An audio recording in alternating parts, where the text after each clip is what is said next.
Hello everyone, once again welcome back to my channel CS Pathshala. Myself CS Chaudhary.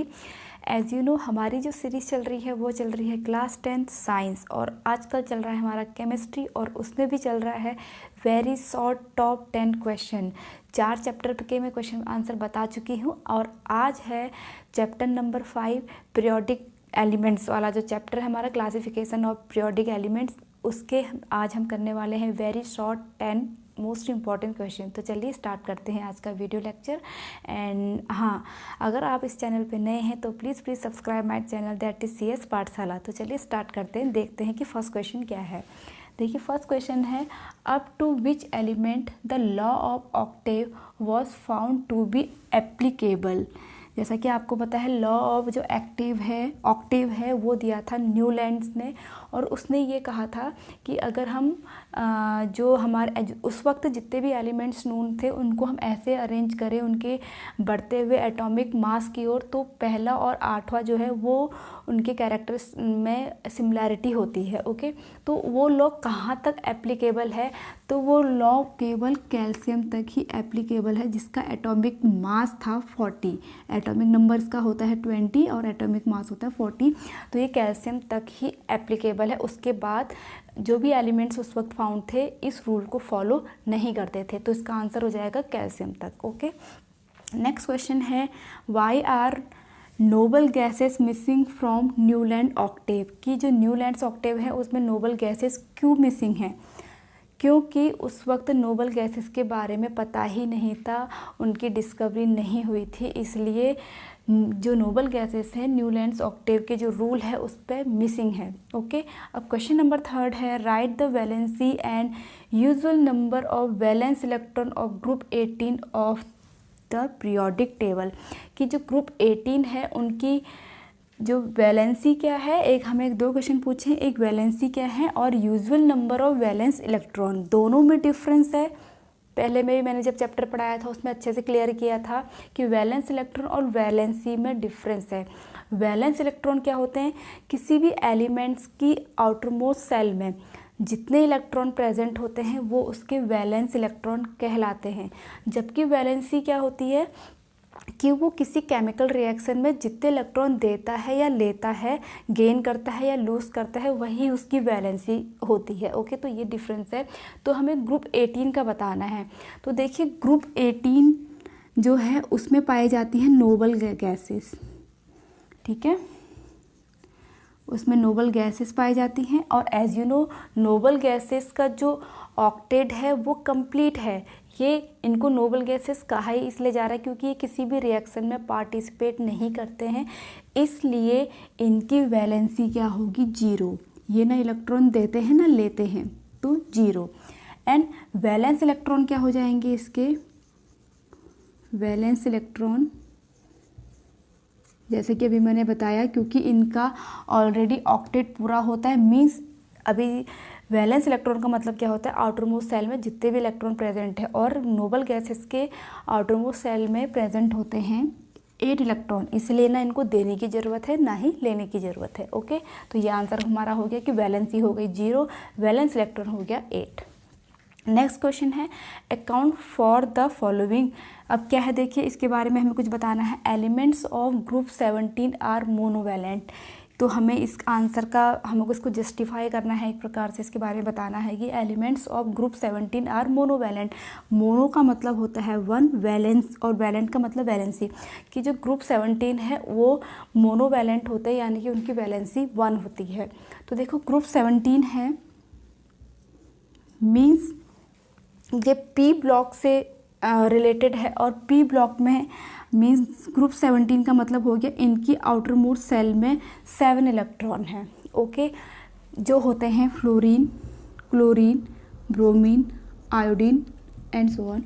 ये आपके group 17 है, और इन सब के आउटर मोस्ट सेल में 7 इलेक्ट्रॉन प्रेजेंट होते हैं, जिसकी वजह से जब ये रिएक्शन करते हैं तो इनको 1 इलेक्ट्रॉन की ज़रूरत होती है। मीन्स अगर ये मेटल से रिएक्शन करते हैं, क्योंकि नॉन मेटल है। अगर ये मेटल से रिएक्शन करेंगे तो एक इलेक्ट्रॉन को वो ले लेते हैं मेटल से, जिससे ये आयनिक कंपाउंड बनाते हैं। या फिर अगर ये नॉन मेटल से ही रिएक्शन करेंगे तो कोवेलेंट बॉन्ड बनाते हैं, आपके कोवेलेंट कंपाउंड बनाते हैं। तो ठीक है, इसलिए इनको मोनोवेलेंट कहा जाता है, क्योंकि इनके आउटरमोस्ट सेल में 7 इलेक्ट्रॉन प्रेजेंट है और अपना ऑक्टेट पूरा करने के लिए इन्हें ओनली 1 इलेक्ट्रॉन की आवश्यकता है।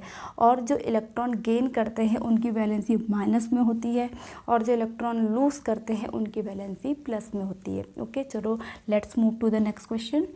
Elements easily means potassium and sodium में से कौन जल्दी इलेक्ट्रॉन को लूज करेगा? तो देखिए, जो पोटेशियम है इस पे जो सेल पाई जाती है वो पाई जाती है 2881। ओके, जबकि जो हमारा सोडियम है इसमें सेल पाई जाती है 281। मीन्स इसमें 3 सेल्स हैं और जिसके वैलेंस इलेक्ट्रॉन 1 है। तो सोडियम का जो नाभिक है, न्यूक्लियस है, उससे वैलेंस इलेक्ट्रॉन की जो दूरी है वो कम है पोटेशियम की कंपैरिजन में। ओके, तो जो आपका आउटरमोस्ट का वैलेंस सेल है ये जल्दी लूज हो जाएगा सोडियम की कंपैरिजन में, क्योंकि इन दोनों की अगर हम कंपैरिजन करेंगे, ये अपने नाभिक से, न्यूक्लियस से थोड़ा दूर है, इसलिए नाभिक का अट्रैक्शन फोर्स उस पर कम लग रहा है और सोडियम पे ज़्यादा लग रहा है, जिस वजह से पोटेशियम जल्दी इलेक्ट्रॉन लूज कर देगा as comparison to sodium. Clear हो गया? Now let's move to the next question. Right the correct increasing order of the atomic radii of oxygen, fluorine and nitrogen. तो सबसे पहले हम इसका इलेक्ट्रॉनिक कॉन्फ़िगरेशन करेंगे। जैसे हमारा था ऑक्सीजन, एज यू नो इसका एटॉमिक नंबर होता है 8। इलेक्ट्रॉनिक कॉन्फ़िगरेशन इसका आ जाएगा 2 and 6। ओके, एंड फिर हमारा है फ्लोरीन दिया है हमें, फ्लोरीन का होता है 9, इसका हो जाएगा 2 7। उसके बाद है नाइट्रोजन, इसका होता है 2 5, क्योंकि इसके होते हैं 7 इलेक्ट्रॉन। ओके, अब यहाँ पर देखिए, यहाँ पर आप एक चीज़ देख पा रहे होंगे कि इन सब में जो सेल हैं वो सेम है। जैसा कि मैंने यहाँ पर तो इजी था, इसमें 3 सेल्स थी, इसमें 4 सेल थी। ऑब्वियसली 4 सेल थोड़ा ज़्यादा, जो 4th नंबर वाली सेल होगी वो थोड़ा दूर होगी 3rd नंबर वाली सेल से, तो उस पर 4th सेल वाले का जो अट्रैक्शन फोर्स है टुवर्ड्स न्यूक्लियस वो कम होगा और ये जल्दी इलेक्ट्रॉन लूज कर लेगा। बट यहाँ पर क्या होगा देखिए, क्योंकि नंबर ऑफ सेल तो इक्वल हैं। अब यहाँ पर ऐसा होता है कि जिसमें आपके जो वैलेंस सेल में जितने ज़्यादा इलेक्ट्रॉन प्रेजेंट होंगे उस पर उतना ज़्यादा फोर्स रखता है टुवर्ड्स न्यूक्लियस। ओके, यहाँ पर ये चीज़ रूल फॉलो होता है। तो यहाँ पर देखिए, सबसे ज़्यादा अट्रैक्शन फोर्स आपका कहाँ पर होगा, किसका होगा? फ्लोरीन का। ठीक है, ये बहुत जल्दी इलेक्ट्रॉन लूज नहीं करेगा। उसके बाद कौन है? ऑक्सीजन, उसके बाद नाइट्रोजन। तो हमारा यहाँ पर इंक्रीजिंग ऑर्डर हो जाएगा, क्योंकि हमें इंक्रीजिंग ऑर्डर में करना है। तो सबसे देर में लूज़ करेगा फ्लोरीन, उससे जल्दी लूज़ कर लेगा ऑक्सीजन, और उससे भी जल्दी लूज़ कर देगा नाइट्रोजन। ओके, आई होप आपको ये इंक्रीजिंग ऑर्डर समझ में आ गया होगा कि नंबर ऑफ सेल तो इक्वल है, लेकिन जो इक्वल सेल होने पर वैलेंस सेल में जिसके जितने ज़्यादा इलेक्ट्रॉन प्रेजेंट होंगे उस पर, उन वैलेंस सेल पर अट्रैक्शन फोर्स न्यूक्लियस का ज़्यादा होता है एज़ कंपैरिजन टू कम इलेक्ट्रॉन के। ठीक है, तो ये इस तरह से हमारा ये आंसर हम निकाल लेंगे। Let's move to the next question. Mention the type of compound form between group 1 and group 17।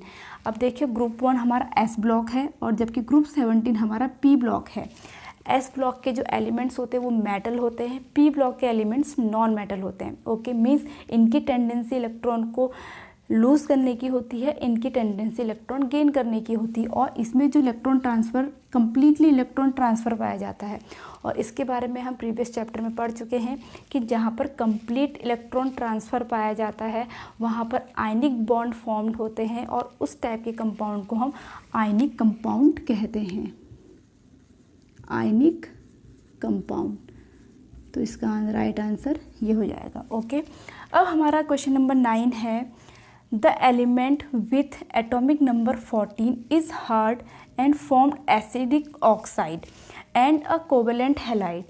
To which of the categories does the element belong, means आपका जो ग्रुप 17 है, सॉरी ग्रुप नंबर जो atomic number उसका 14 है, यहाँ पर थोड़ा सा हो गया, ग्रुप नंबर 14 है, तो ये किस कैटेगरी में ये बिलोंग करेगा। तो देखिए एटॉमिक नंबर 14 है और एसिडिक ऑक्साइड बनाता है। यहाँ पर हमें एक क्लू दिया है एसिडिक ऑक्साइड।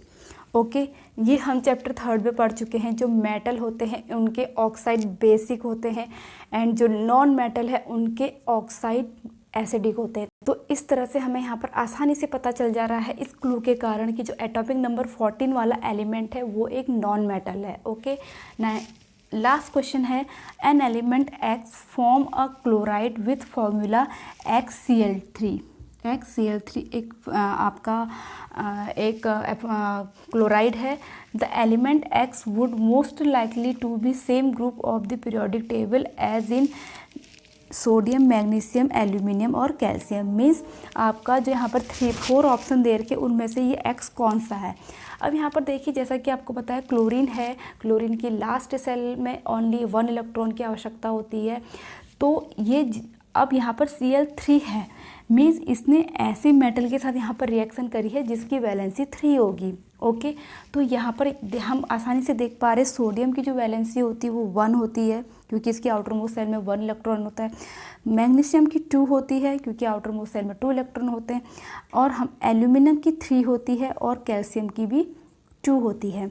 ओके, तो यहाँ पर हमें आसानी से पता चल जा रहा है कि यहाँ पर एक्स कौन होगा, एल्यूमिनियम होगा। तो करेक्ट आंसर इज एल्यूमिनियम। ये क्या होगा, Al3 एल्यूमिनियम क्लोराइड है। ओके, आई होप आज का ये वीडियो लेक्चर आप लोगों को अच्छा लगा हो, समझ में आया हो। अगर आपको मेरा वीडियो लेक्चर अच्छा लगा हो तो प्लीज़ लाइक कीजिए, कमेंट्स कीजिए, शेयर कीजिए and please subscribe my channel that is CS पाठशाला। मैं मिलूंगी अपनी नेक्स्ट वीडियो के साथ, तब तक के लिए स्टे ट्यून्ड, बाय बाय।